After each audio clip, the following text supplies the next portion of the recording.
Hola, buen día. Hoy realizaremos una entrevista al investigador e ingeniero Alan Pritzker, en la cual indagaremos un poco sobre su vida académica, cómo logró mantenerse en la lista de Forbes y cómo realizó su fortuna. Hola, Alan, buen día. Hola, Caro, buenos días. Cuéntanos más de ti. ¿Cómo y dónde naciste? Bueno, yo nací el 30 de junio de 1928 en Chicago, Illinois, y morí el 27 de octubre del 2011. Vaya, para enfocarnos un poquito más en tus estudios, ¿en dónde estudiaste y en qué carrera? Yo estudié la carrera de Ingeniería Industrial en el Instituto Tecnológico de Illinois en 1946. Y gracias a esa carrera, ¿qué es lo que has logrado alrededor de tu vida? Pues he logrado mucho a través de mis habilidades empresariales. Me gradué en el Instituto Tecnológico de Illinois con un título de Ingeniería Industrial, como se lo comentaba, en 1946. Ujú. Toda mi vida profesional se ha basado en la gestión industrial. Me ha gustado mucho la industria, me ha gustado mucho la industria automotriz. En 1953 fundé lo que viene siendo el grupo Marmón, comenzando con Colson, Casters, fabricantes de productos industriales y ruedas institucionales y equipos con ruedas bajo su liderazgo. Como presidente he hecho que el grupo Marmón haya crecido bastante en los últimos años, en las últimas décadas, este, obteniendo así 60 empresas con 3.5 millones de ingresos hasta 6.5 mil millones de ingresos en el año 2001, lo que me convirtió a mí y a mi empresa obtener el lugar 19 en las empresas privadas más grandes del mundo. Vaya, qué interesante la manera en que trascendió tu carrera. Pero cuéntanos un poquito más de cómo comenzó todo esto. ¿Qué fue lo que te llamó la atención de tu carrera?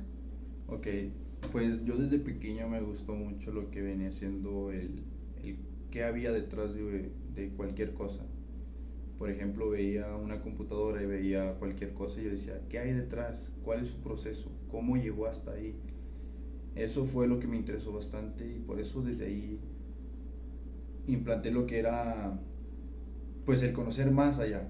Entonces me fui por lo que es la carrera industrial porque desde ahí tienen lo que viene siendo materias como procesos industriales, la transformación, las cadenas de suministro. Entonces todo eso fue lo que me llamó la atención dentro de la ingeniería industrial. Sin duda eres una persona muy interesante, Alan. Algo que me llamó mucho la atención fue sobre el grupo Marmón. ¿Puedes comentarnos un poquito más al respecto? Ok, Grupo Marmón, soy el dueño de esa empresa. Aquí producimos equipos de transporte, componentes eléctricos, componentes industriales, empresas que prestan servicios en los sectores pues, de la construcción y el comercio minorista. Esta es sin duda pues, una de las empresas que más me ha dejado de ganancias. Me ha salido bastante bien hasta el día de hoy, pero después tuvimos unos problemas ahí, entonces tuve que tener o tuvimos que tomar medidas necesarias para el mejoramiento. Entonces, Vaya, muy interesante la manera en la que tienes que manejar una corporación. Y hablando de corporaciones, cuéntanos más un poco. Vaya, muy interesante vaya, muy interesante el ingenio que debes de mantener para poder manejar una de las corporaciones. Oye, y hablando de corporaciones, cuéntanos un poco más de YAT. IAT. Muy bien, IAT es una corporación de hoteles que tenemos nosotros, y hablo de nosotros, de mis hermanos y yo. Somos dueños de alrededor de 22 hoteles. Ujú. Nos han gustado mucho lo que es la arquitectura, nos ha gustado mucho lo que es el hotel, porque nos dio el gusto desde que nosotros empezamos a viajar mucho y nosotros siempre queríamos o siempre mirábamos los hoteles más cómodos que existían dentro de cada estado, dentro de cada país. Entonces desde ahí fue lo que nos interesó bastante los hoteles y pues fue algo que nos interesó a mi familia y a mí. Los hoteles fue algo que nos llamó mucho la atención, el proceso que había detrás de cada construcción, de cada negocio que existe detrás de cada hotel. Ujú. Y pues de ahí inició lo que viene siendo el premio Pritzker, que fue muy inteligente de nuestra parte porque nosotros no queríamos contratar a una persona para que nos diseñara un hotel. Y si te fijas muy bien, nosotros utilizamos el marketing o la idea de poner el premio Brisket. ¿Qué era eso? Pues el premio Brisket consiste en buscar a los mejores arquitectos para que se unieran a nosotros e hicieran hoteles de alta gama, y nosotros así poderlos premiarlos con algo, sino no darles siempre nada más una ayuda monetaria, sino ayudarlos con un premio para que fueran reconocidos. Entonces ese premio tuvo tanto prestigio dentro de lo que viene siendo todo el mundo. Entonces toda la gente de todo el mundo quería participar. Había ganadores de México, había ganadores de Estados Unidos, había ganadores de China, había ganadores de Alemania, de todas partes de todo el mundo. Entonces fue como atrajimos a la gente, fue como nos unimos a lo que viene siendo el diseño de los hoteles. Entonces ganamos varios concursos, hubo varios ganadores, y hasta el día de hoy tenemos los hoteles más bonitos y cómodos que existen dentro del mundo. Vaya, sin duda es uno de los reconocimientos socialmente más codiciados y más importantes dentro de la trayectoria de tu familia. Pero a grandes rasgos, cuéntanos cómo se obtiene uno de estos premios. Bueno, pues estos premios es muy difícil de obtener, no cualquier arquitecto lo obtiene. Y pues lo principal es que esté vivo el arquitecto. Este, pero además de eso tiene que demostrar que tiene un alto nivel de creatividad en el diseño de sus obras, y que pues además de eso tienen que ser funcionales e innovadoras. Aquí tengo un ejemplo del, del primer ganador, que fue en el año 1979, que fue Bill Johnson. Él fue un arquitecto estadounidense reconocido por su Glass House en New Kent, de arquitectura moderna, y el 550 Madison Avenue y el 190 South Lassen Street en Manhattan, Nueva York, de arquitectura postmoderna. Ahorita les voy a mostrar una obra de él, y para que la vean, la obra con la que ganó el premio. El premio Pritzker, fue él el que ganó, y aquí con su obra, pues si podemos ver, es una obra muy innovadora y pues de mucha creatividad. Vaya, qué extraordinario dato sobre este premio familiar. Y enfocándonos un poco más dentro de la familia, ¿puede comentarnos un poco sobre su hija Jennifer Pritzker? Sí, claro, ella es Jennifer Pritzker. Ella es una inversora, una filántropa y miembro de la familia Pritzker estadounidense. Ella se retiró como teniente coronel de la Guardia Nacional del Ejército de Illinois en el 2001, y luego fue nombrado como coronel honorario de Illinois.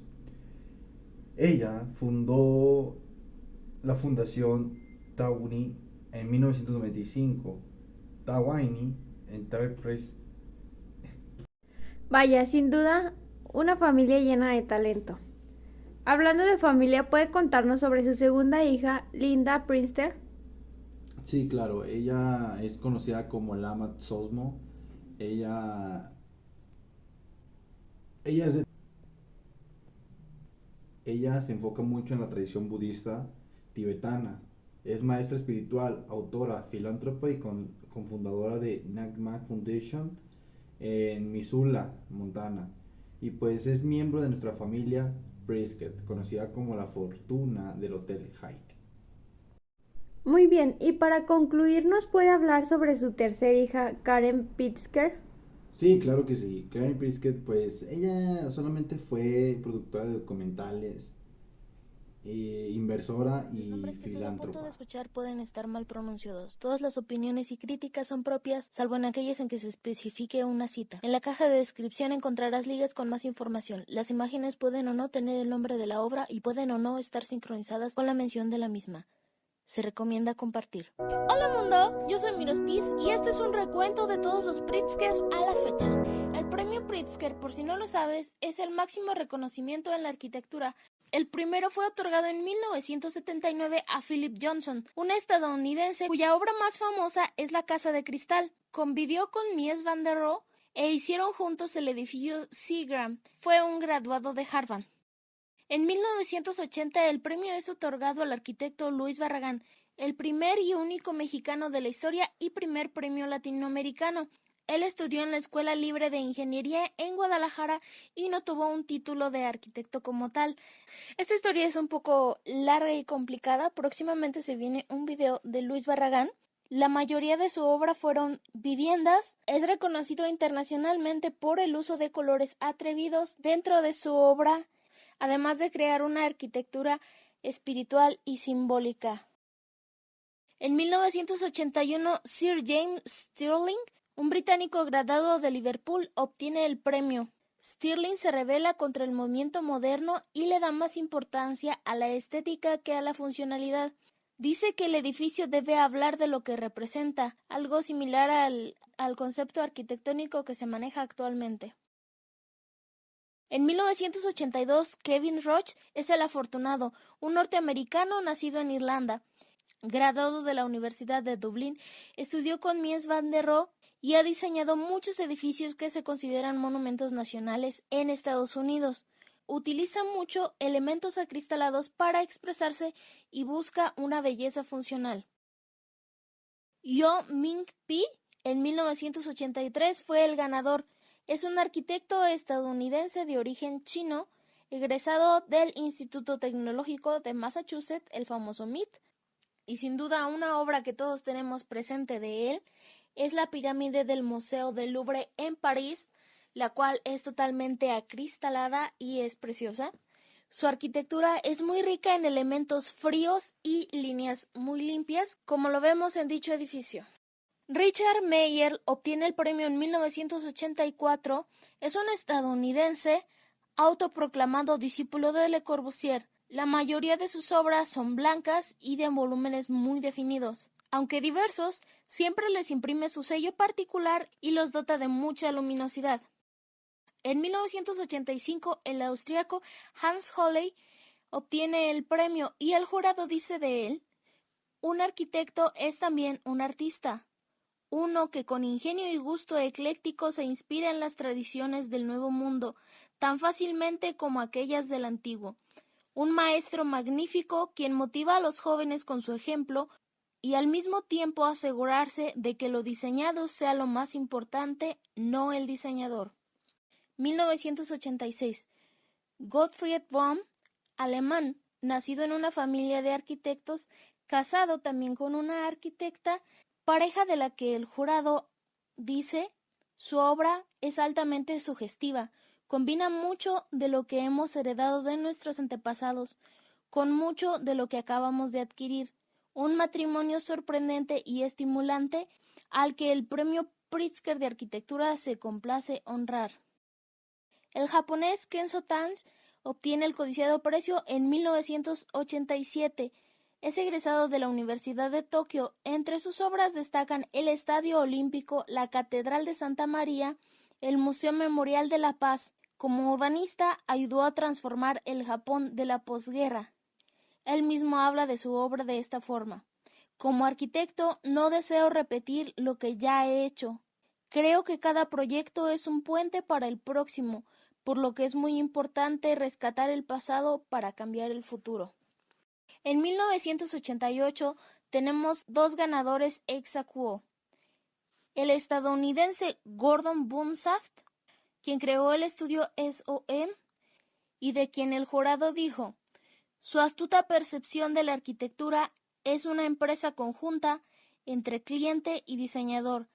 Ha generado respeto mutuo y colaboraciones creativas que producen grandes edificios con una fusión apropiada de humanidad y funcionalidad para las personas que habitan y usan sus estructuras. Y el otro ganador fue Oscar Niemeyer, arquitecto brasileño, discípulo de Le Corbusier, que transformó Brasilia cuando se consolidó como la nueva capital de Brasil. Trajo formas orgánicas que nunca se habían visto en Latinoamérica y las adaptó al entorno, dándole el carácter festivo que tiene actualmente la metrópoli. El polémico Frank Gehry es premiado en 1989. Es un canadiense graduado de la Universidad del Sur de California. Es polémico tanto por su actuar como por su obra.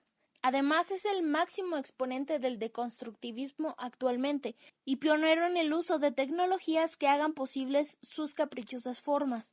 Sin duda, su obra más famosa es el Museo Guggenheim de Bilbao, que por sí solo transformó una ciudad completa. 1990.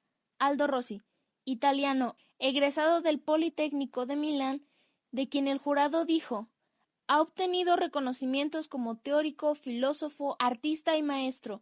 Sus palabras, así como sus dibujos y edificios, le han distinguido como un grande. Él es un dibujante maestro, inscrito en la tradición del arte y la arquitectura italiana. Sus bocetos y representaciones de edificios a menudo han logrado el reconocimiento internacional mucho antes de ser construidos. El egresado de Princeton, Robert Venturi, en 1991 obtiene el premio por su trabajo junto con su esposa Denise Scott Brown, a quien se le negó el premio en ese momento y años después, cuando se solicitó que se considerara como un premio conjunto. Este arquitecto criticó abiertamente el movimiento moderno, particularmente la famosa frase de Mies van der Rohe, al proclamar "less is a bore", es decir, menos es aburrido.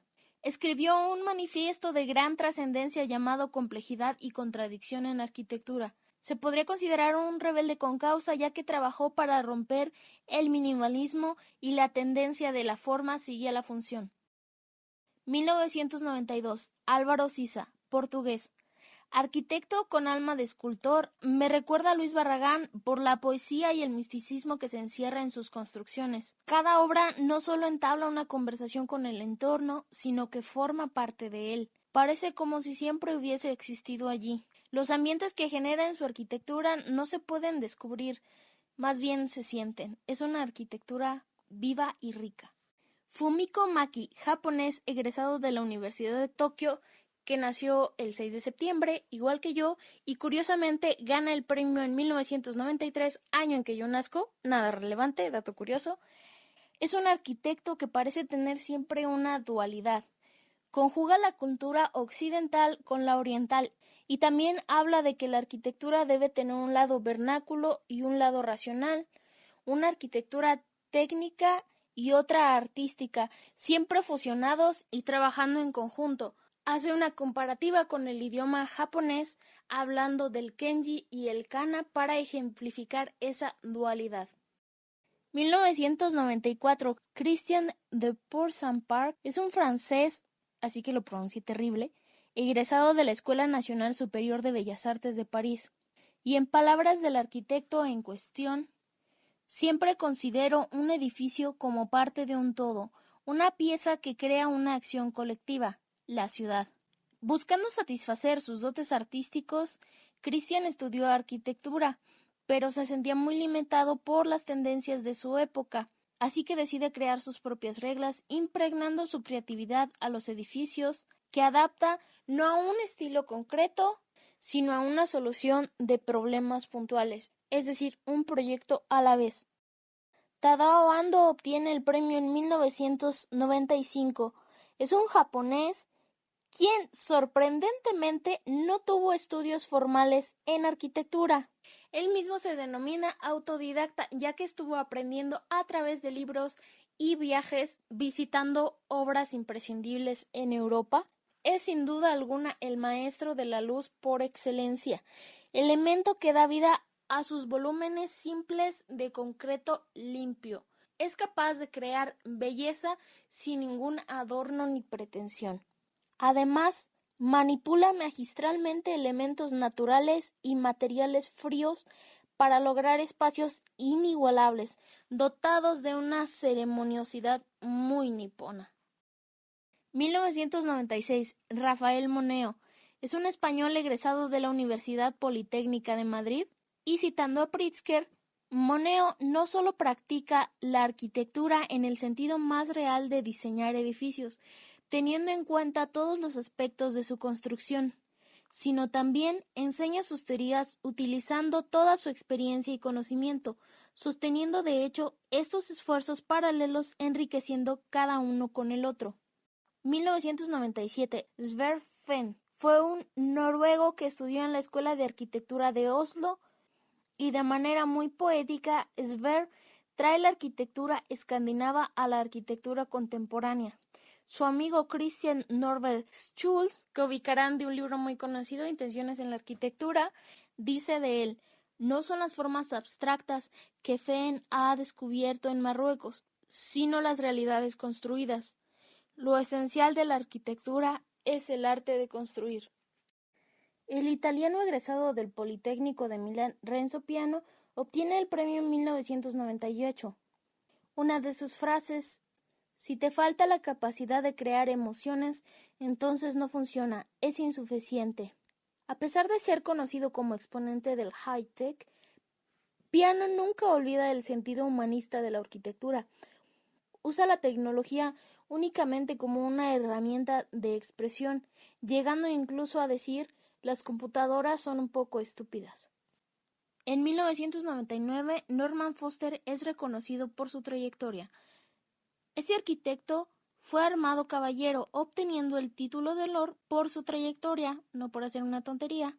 Foster & Partners, que es su empresa, es uno de los despachos más prolíficos, y Norman es uno de los architects más aclamados de estos tiempos. Se ha convertido en el máximo referente de la arquitectura high-tech, sirviéndose de ella para, en los últimos años, perseguir la utópica sustentabilidad a gran escala. El Pritzker del año 2000 va para otro chico malo, el holandés Rem Koolhaas. Es uno de los arquitectos más completos de los últimos tiempos. Visionario, filosófico y deconstructivista formalmente, ha ayudado a formar, si no es que empujado la arquitectura hasta lo que es el día de hoy, no solo por sus obras construidas y teorías, sino por la influencia ejercida en jóvenes arquitectos de todo el mundo, entre los que se encuentran Zaha Hadid y Bjarne Ingels. Ese nombre. Pritzker 2001, Herzog y de Meuron, grupo suizo integrado por Jake Exon y Pierre de Meuron. Su obra más conocida es El nido de pájaro de Beijing, y de ellos el jurado exclamó: su arquitectura combina el arte de una profesión antigua con el nuevo enfoque de las capacidades técnicas de este siglo. El australiano Glyn Murcutt fue el Pritzker del 2002, un increíble arquitecto solitario que el jurado de ese año definió de esta forma: en una época obsesionada con las celebridades, el brillo de nuestros Star Architects, apoyados por grandes oficinas y profusas relaciones públicas, en total contraste, Murcutt trabaja en una oficina de una sola persona al otro lado del mundo. Aún así, tiene una lista de espera de clientes a los cuales pretende brindar el mejor proyecto que él pueda producir. Él es un profesional innovador de la arquitectura, quien es capaz de dirigir su sensibilidad hacia el ambiente y lo regional y producir obras de arte totalmente honestas y humildes. En 2003, por primera y única vez, se proclama un ganador póstumo, Bjørn Utzon, un danés al que poco tiempo antes de fallecer se escogió como ganador de este año y se le notificó. Sin embargo, falleció a unas semanas de la entrega, por lo que se tuvo que adelantar la premiación. Este fue el arquitecto de la famosa Ópera de Sídney. Dejando de lado los sinsabores con los que se topó este arquitecto, tuvo la oportunidad de plasmar su talento en un ícono mundial, del cual Louis Kahn exclamó: el sol no sabía qué tan maravillosa era su luz hasta que fue reflejada en este edificio. La ganadora del 2004, fallecida hace pocos años, mi personal favorita, Zaha Hadid, fue una arquitecta anglo-iraquí, matemática antes que arquitecta. Plasmó de la mano del deconstructivismo sucesiones de hipérbolas traídas a un plano tridimensional. Ella fue la primera y única mujer en solitario en ganar el premio. Aunque muchos de sus diseños no fueron construidos, nos dejó un legado de edificios escultóricos que dominan no solo el paisaje, sino la mente de aquel que los visite allí donde se encuentren. 2005. El estadounidense Tom Main, graduado de Harvard, de cual el jurado dijo: su visión arquitectónica, su filosofía, ni del estilo moderno, ni de las influencias asiáticas, ni siquiera de los clásicos norteamericanos del siglo pasado. Su carrera se ha caracterizado siempre por su deseo de crear una arquitectura original, una de las pocas que representa perfectamente el estilo del sur de California y en especial de Los Ángeles. 2006. El brasileño Pablo Mendes da Rocha, de quien Thomas Pritzker dijo en el anuncio del premio: ha mostrado un entendimiento profundo del espacio y la escala, por medio de la gran variedad de edificios que ha diseñado, desde residencias privadas, complejos de vivienda, una iglesia, museos y estadios, hasta planos para espacios urbanos públicos. Mientras pocos de sus edificios fueron realizados fuera de Brasil, las lecciones que se aprenden de su trabajo, tanto como arquitecto activo así como de maestro, son universales. Richard Rogers, Pritzker 2007, británico nacido en Italia, es un apasionado de la política británica así como del urbanismo. Citando a Thomas Pritzker nuevamente, en sus escritos durante su puesto como consejero para grupos de formulación de políticas, así como su trabajo a gran escala de urbanismo, Rogers es un héroe de la vida urbana que cree en el potencial de la ciudad como catalizador de un cambio social. 2008. El francés Jean Nouvel. La arquitectura resultante de la mente de este arquitecto es muy diversa y exuberante en creatividad, ya que no se limita a una tipología o a una fórmula precisa, sino que aborda cada proyecto sin pretensiones ni ideas preconcebidas, originando así una obra única tras otra. El Pritzker del 2009 fue para el suizo Peter Zumthor. Este ebanista, junto con otros cuantos, tienen un lugar muy especial en mi mente. Forman parte de lo que para mí es la élite. Han alcanzado el esplendor de la profesión. Zumthor está más allá de la materialidad y vulgaridades políticas. Tiene la particularidad de elegir sus proyectos por afinidad y no por interés económico. Cada uno de ellos lo desarrolla hasta el mínimo detalle. Sus obras son unas de esas que se admiran con todos los sentidos. El despacho Sana, 2010. Lord Palumbo dijo en ese entonces: por un lenguaje arquitectónico singular que florece de un proceso colaborativo que es tanto único como inspirador, por sus nobles edificios terminados y la promesa de nuevos proyectos. Juntos, Nasuyo Sejima y Ryue Nishizawa son los destinatarios del premio Pritzker 2010. En el 2011 el premio fue para Eduardo Souto de Moura. Repitiendo las palabras de Lord Palumbo, sus edificios tienen una capacidad única de transmitir características aparentemente contradictorias: el poder y la modestia, la bravuconería y la sutileza, la autoridad pública audaz y un sentido de la intimidad, todo al mismo tiempo. En 2012 el premio lo ganó el doctor en urbanismo Wang Shu. El también ganador premio del Pritzker, Aravena, dice de él: el museo de Ningbo es de una potencia que merece sin duda alguna ser llamada una obra maestra. Uno no visita el edificio, uno es golpeado por el edificio. Ser golpeado por un edificio pasa rara vez en la arquitectura, porque este tipo de experiencias pertenece más bien al campo de la música o el cine, donde la experiencia de una obra puede emocionar al punto de modificar el estado de ánimo en un sentido profundamente positivo. Lamentablemente, nada de esto puede ser transmitido por las fotografías. Pritzker 2013. Toyo Ito. El jurado justificó el premio hablando de la arquitectura de Toyo. por su síntesis de la estructura, espacio y forma de crear lugares acogedores, por su sensibilidad al paisaje, por infundir sus diseños con una dimensión espiritual y por la poética que trasciende todas sus obras. Sin embargo, Ito, como buen japonés, está en mejoría continua. Por eso al recibir el premio proclamó: "Nunca fijaré mi estilo arquitectónico y nunca estaré totalmente satisfecho con mi trabajo". 2014. Shigeru Ban es un japonés preocupado por el medio ambiente y la sociedad. Un arquitecto único en su clase, ya que construye con tubos de papel. Utiliza esta técnica principalmente para ofrecer viviendas dignas, cómodas, bien planificadas, en respuesta a necesidades emergentes como son los desastres naturales. Defiende esta técnica de construcción contra los detractores, alegando la relatividad que puede tener la duración de un edificio. Por ejemplo, menciona el caso de una edificación religiosa que originalmente estaba pensada para ser temporal.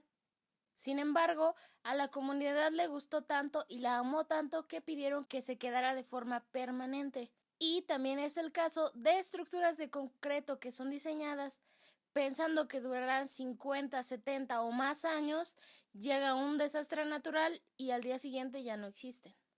En el 2015 podemos ya percibir una tendencia al elegirse al alemán Freipau Otto como ganador del premio, del cual el jurado dijo que practicó, desarrolló y avanzó ideas de sustentabilidad incluso antes de que la palabra fuera acuñada. Para el 2016 nos encontramos con el chileno Alejandro Aravena, quien, a pesar de contar con proyectos de diversas índoles, adquiere su fama y prestigio por su labor social. Trabaja para suplir una necesidad creciente, especialmente en Latinoamérica. Tras escuchar su emotivo discurso de aceptación, se recalca el compromiso que tenemos con la sociedad, porque antes de ser arquitectos, somos humanos.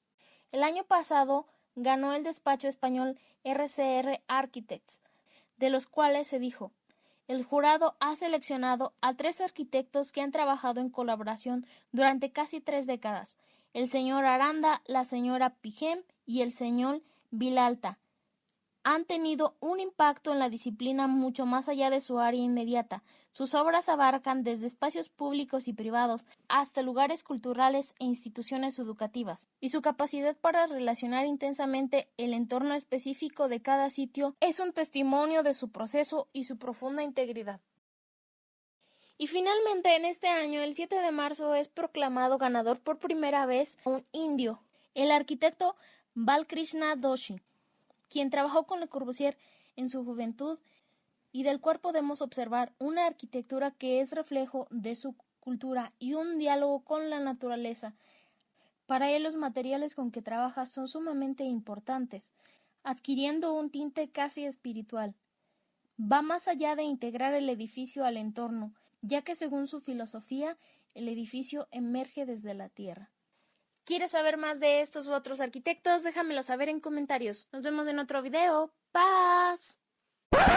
1994. Christian de Portsmouth y Ryue Nishi Ryue 2001. Herzog y de Mogon.